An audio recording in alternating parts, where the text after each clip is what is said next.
de alguma forma, a gente está vivendo uma era estranha. Né? Pelo menos assim, alguma coisa esquisita está acontecendo. Né? A gente está tendo um ressurgimento desse ímpeto sensório, né? Um ressurgimento de ideias que a gente não imaginava que existiam no Brasil mais, essa ideia de que você precisa silenciar alguém que pensa diferente, porque senão isso pode causar um perigo para a democracia. Né? A ideia que a gente tinha no Brasil, pelo menos até 5 anos atrás, era o contrário, era que você precisava ter uma pluralidade de vozes, inclusive as vozes mais extremas. Né? Eu lembro no Rio de Janeiro, por exemplo, na Cinelândia, quando adolescente, você sempre teve gente que pedia a volta do regime militar, por exemplo. Sempre houve. Aqueles caras lá com cartazes na Cinelândia, sempre aconteceu isso. Eu acho uma ideia péssima, mas eu entendo que numa democracia o sujeito tem o direito de ter essa opinião péssima. Né? Aliás, assim, se a democracia é do povo, o povo tem o direito, inclusive, de defender o fim da sua democracia. Muito embora eu ache, novamente, uma ideia péssima. Mas eu acho que é parte do jogo democrático. É parte do jogo democrático. Assim como o sujeito tem direito de defender o comunismo, que significa também o fim da democracia. Né? Mas É verdade. E ele ainda diz que é democrata. Ainda diz que é uma república popular democrática. Né? Eu não sei nem daqui. E agora agora já tem mais adjetivos, né? República popular, democrática, inclusiva, diversa, participativa. Mas no fundo é o mesmo. Porém, a gente que manda, né? Então, assim, a gente está tendo esse ressurgimento de um ímpeto acessório e eu quis escrever o livro, primeiro para ligar esse alerta, mas também pelo seguinte, me parece que os argumentos dos censores, né, dos autoritários, eles estão mais sofisticados do que os argumentos dos defensores da liberdade de expressão. Então, eles falam em fake news, eles falam em ciência, eles falam em, por exemplo, o tema do nazismo. Né? Eu não vejo, por exemplo, quer dizer, eu até coloquei no livro um subcapítulo sobre isso, né, sobre a Alemanha nazista, mas normalmente as pessoas falam assim, olha, por que você é a favor de liberar determinados discursos se você já sabe que isso vai causar o que ocorreu na Alemanha? E você não tem assim, no debate público, a gente não vê uma articulação muito boa desse argumento, entendeu?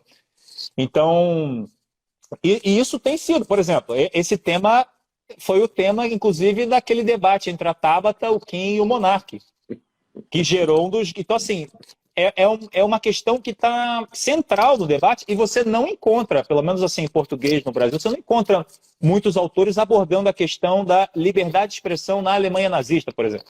Então tem vários desses...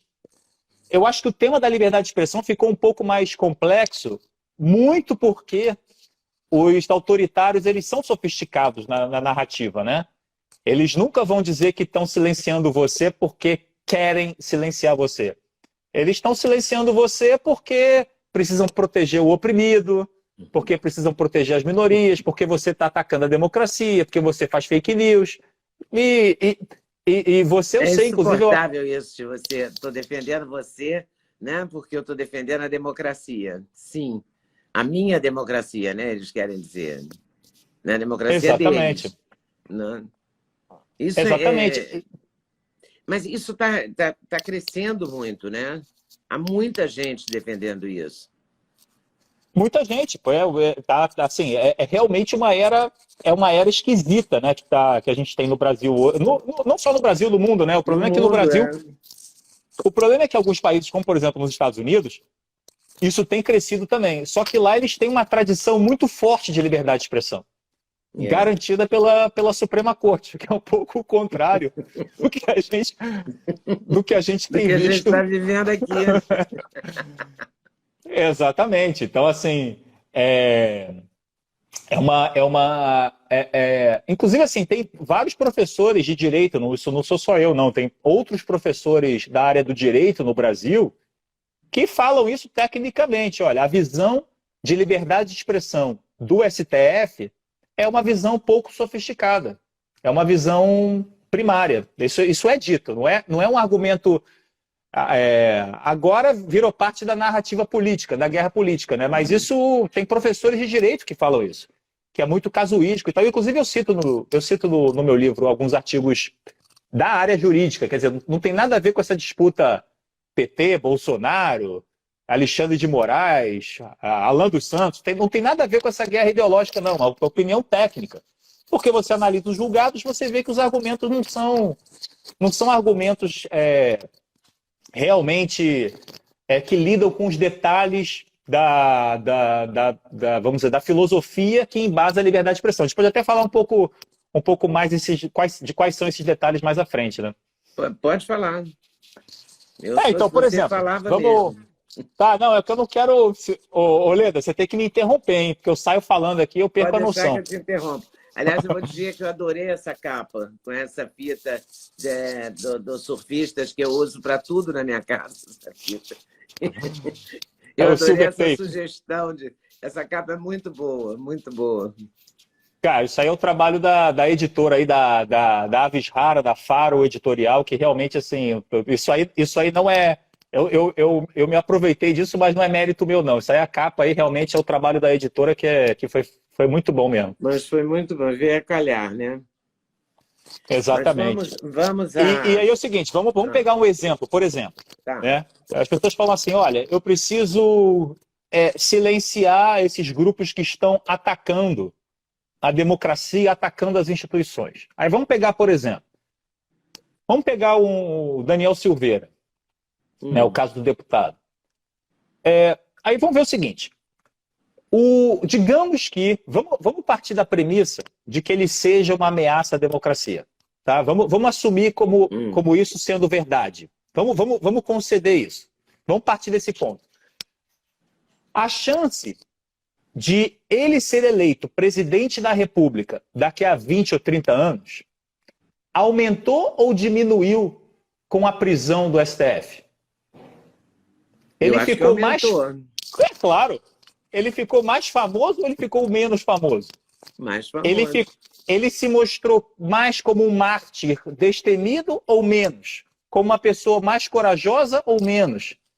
Como uma pessoa que está disposta a enfrentar grandes poderosos a favor dos seus representados ou menos? Então, assim, isso é uma coisa que a literatura aponta. Quando você prende alguém por opinião, você cria mártir. Isso aí é o beabá da liberdade de expressão. Então quando as autoridades perseguem alguém por conta das suas opiniões, elas primeiro precisam atentar a esse detalhe. Peraí, você realmente acha que você está defendendo a democracia fazendo isso? Não é o que boa parte da filosofia aponta.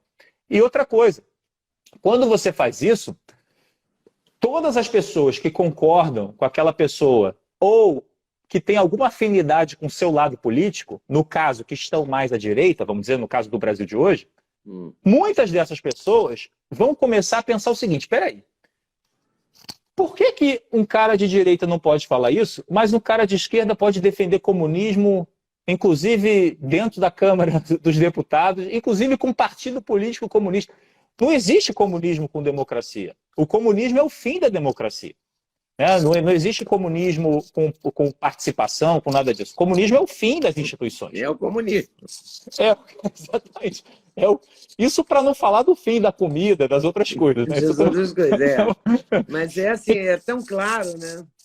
Isso. E aí o que acontece? Com isso, você tem uma série de pessoas que vão começar a pensar o seguinte, espera aí, talvez essa democracia não seja para mim. Talvez esse regime seja um regime de cartas marcadas. Talvez esse regime não seja, de fato, um regime onde eu posso expressar a minha opinião. Porque o meu amigo que é de esquerda fala o que quer, não tem medo de dizer nada. E eu tenho que ficar regulando a minha expressão. Então isso não é uma democracia. Eu não sou um cidadão pleno, eu sou um cidadão de uma segunda categoria. Isso aqui é uma democracia de castas. Então, assim, isso deslegitima a democracia. Entendeu? Então, assim, esse argumento, que é um dos argumentos principais aí a favor da permissão do discurso extremista, diz o seguinte, você permite o discurso extremista não porque você concorda com ele. Né? Obviamente que, tirando alguns psicopatas, sei lá, sociopatas, a gente concorda que racismo é péssimo, antissemitismo é péssimo, tudo isso é péssimo. Pedofilia, racismo, antissemitismo, tem coisas claras, né? Assim, Isso, evidentemente. Agora, ou deveriam ser unanimidade. isso. Eu só queria, Leda, só separo desse grupo aí a questão da pornografia infantil, porque geralmente tudo que envolve criança, você tem uma regra separada e no caso da liberdade de expressão, mesmo os que defendem a ampla liberdade de expressão, eles entendem que você tem que proibir pornografia infantil, obviamente. É óbvio. Né? Então, assim, porque tudo que envolve criança, você acaba tendo uma regra diferente, né? Mas nos outros casos, né? Nos outros casos de discurso extremista, discurso político extremista e tal,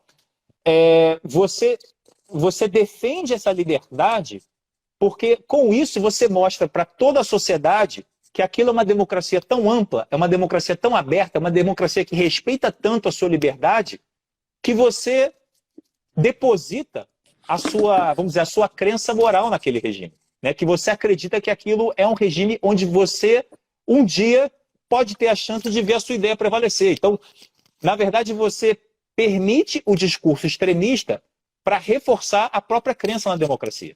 Então, esse tipo de argumentação, que é uma argumentação sofisticada, vamos dizer assim, né, no debate sobre a liberdade de expressão, é uma coisa que você não vê sendo feito pelas instituições. Assim, olha, eu acho que até assim, mais complicado do que o STF, vamos dizer, foi o que aconteceu na CPI. Produziu fake news. Umas coisas assim, completamente absurdas, estapafúrdias, né? Fez ataques contra a democracia. Calma aí, cara. Primeiro que você tem que ver o que é um ataque, né? Ataque é sempre a crítica do outro, né? Então, assim, então, quando você começa a somar tudo isso, você vê que existe também, além da guerra política, existe no Brasil um problema relacionado realmente à pouca sofisticação desse debate sobre liberdade de expressão. E eu não acho que ele seja pouco sofisticado nas lives, nos jornalistas, não acho que seja, não. Acho que é pouco sofisticado nas autoridades, entendeu? É no STF, na CPI e assim por diante. Gostou do corte que você acabou de ver? Vale a pena conferir com certeza, né? Então vai conferir muitos outros cortes no canal de cortes Leda Nagli. É claro que a entrevista completa você vai conferir no YouTube Leda Nagli, canal Leda Nagli do YouTube, você não pode perder de jeito nenhum. Valeu, tô te esperando, hein? Vem nessa!